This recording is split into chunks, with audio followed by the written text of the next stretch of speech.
Today, I can announce that for the first time in our history, the government is going to step in and help to pay people's wages.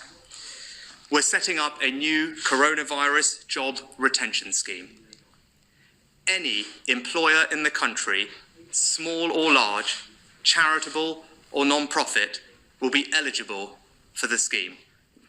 Employers will be able to contact HMRC for a grant to cover most of the wages of people who are not working but are furloughed and kept on payroll rather than being laid off. Government grants will cover 80% of the salary of retained workers up to a total of £2,500 a month. That's just above the median income. And of course, employers can top up salaries further if they choose to. That means workers in any part of the UK can retain their job even if their employer cannot afford to pay them, and be paid at least 80% of their salary. The Coronavirus Job Retention Scheme will cover the cost of wages backdated to March the 1st and will be open initially for at least 3 months, and I will extend the scheme for longer if necessary. I am placing no limit on the amount of funding available for the scheme. We will pay grants to support as many jobs as necessary.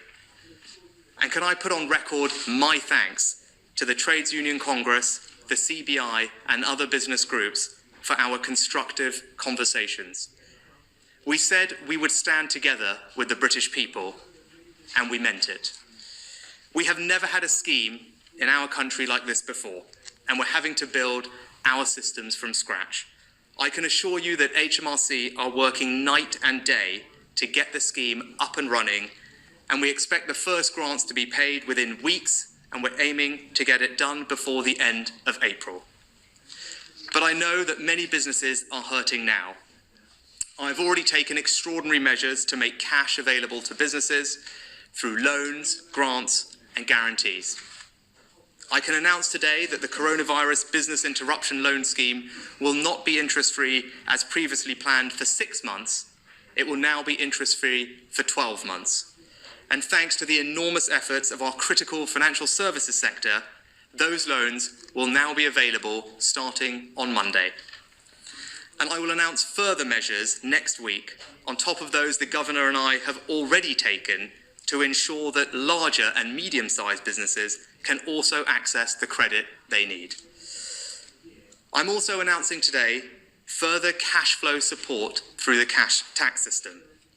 To help businesses pay people and keep them in work, I'm deferring the next quarter of VAT payments.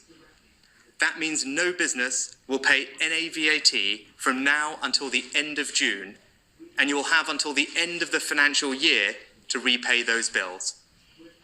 That is a direct injection of over £30 billion of cash to businesses, equivalent to 1.5% of GDP.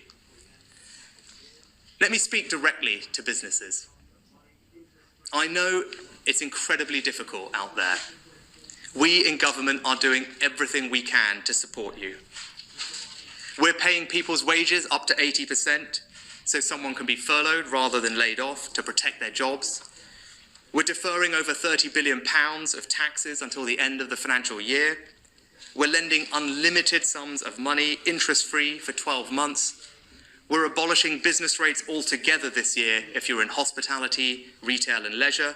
We're providing cash grants of £25,000 for small business properties. The government is doing its best to stand behind you, and I am asking you to do your best to stand behind our workers. We are launching in the coming days a major national advertising campaign to communicate the available business support for businesses and people. Please look very carefully at that support before making any decisions to lay people off. It's on all of us.